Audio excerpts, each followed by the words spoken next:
আসসালামু আলাইকুম ওয়া রাহমাতুল্লাহ। আশা করি সবাই ভালো আছেন। তো অনেকদিন যাবত আপনার সাথে কোনো ভিডিও শেয়ার করি না। ভাবছি আজকে একটা ভিডিও শেয়ার করি এবং কি আপনাদের জন্য শুধুমাত্র ভিডিওটা শেয়ার করা হয় না। তবে বলি কেন? তো আপনারা আমার ভিডিওগুলো দেখেন এবং কি কমেন্টে কিছু বলেন না যে আমার ভুল হইছে বা কিছু জানতে চান কিনা কিছুই বলেন না। এবং অনেকে আছে আমার ভিডিও দেখেন না। কেন গাইস জানি না আপনার মনে কি আছে কি এবং না আছে। তো হয়তোবা এটা ভাবতে পারেন যে গরিব বড়লোক হয়ে যাবে। তার ভিডিও দেখলে হয়তোবা সে ভিউ পাবে বা তার চ্যানেলটা বড় হয়ে যাবে। এমন কিছু ভাবেন তাহলে ভুল।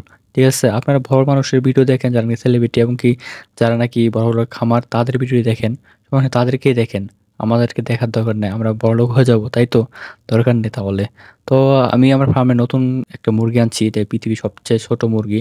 তো এটার ভিডিও দিতে চাইছিলাম। তো দেই নাই শুধুমাত্র আপনার জন্য। আপনারা যেহেতু ভিডিও দেখেন না, আমাকে ভালোবাসেন না, তাহলে আর কি? আপনার শুধু ভিডিওটা তো শুধু তৈরি করি আপনাদের জন্যই। এখন যদি আপনারা না দেখেন তাহলে তো আর ইচ্ছা করে না। মনটাই ভেঙে যায় যে ভিডিও দেখেন না যে। তো আজকে আপনার সাথে ভিডিওটা তৈরি করার জন্য যে ভাবছি যে আজকে একটা ভিডিও তৈরি করি। তো ঘুম থেকে উঠেই আমার মুরগি ঘরটা পরিষ্কার করলাম এবং কি ঝাড়ু দিয়ে সব আশেপাশে সবকিছু পরিষ্কার করলাম। সব জীবাণু, ময়লা এবং কি সবকিছু পরিষ্কার করে তারপর মুরগিকে খাবার দিচ্ছি। খাবার দেওয়ার পরে মুরগিকে আজকে আবার নতুন কিছু খাবার দেবো এবং কি যে কলা পাতা এবং এই যে পেঁপে পাতা এগুলা দেবো। কারণ পেঁপে পাতা খেলে আমাদের মুরগিগুলা যে পাতলা পায়খানা বা কোনো হয় এগুলা ভালো হয়ে যায়। তো পেঁপে পাতা এবং কলা পাতা দিব।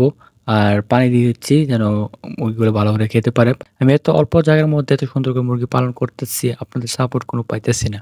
তো আমি মুরগিগুলা পালন করতেছি শুধু দেখতে পারছেন যে অল্প জায়গার মধ্যে সুন্দর করে মুরগি পালন করতেছি। আপনার যারা নাকি ইচ্ছা আছে যে অল্প জায়গার মধ্যে মুরগি পালন করবেন, যাদেরকে জায়গা পালনের ইচ্ছা আছে কিন্তু পালতে পারতেছেন না কিভাবে পালন করবেন, আমি বলি যে আপনারা মুরগি পালন করেন। ইনশাআল্লাহ কখনো লস হবে না। যদি কিছু না জেনে থাকেন তাহলে আমাকে কমেন্ট করে জানাবেন, ভাই এটা কি সমস্যা বা কিভাবে করবো, তাহলে আমি বলে দেবো। ইনশাআল্লাহ একটা মুরগির সমস্যা হবে না। আমি পালন করতেছি না, অল্প জায়গার মধ্যে 100 মুরগি পালন করার কোনো ব্যাপারই না। তো আজকের ভিডিও এতটুকুই। আল্লাহ হাফেজ।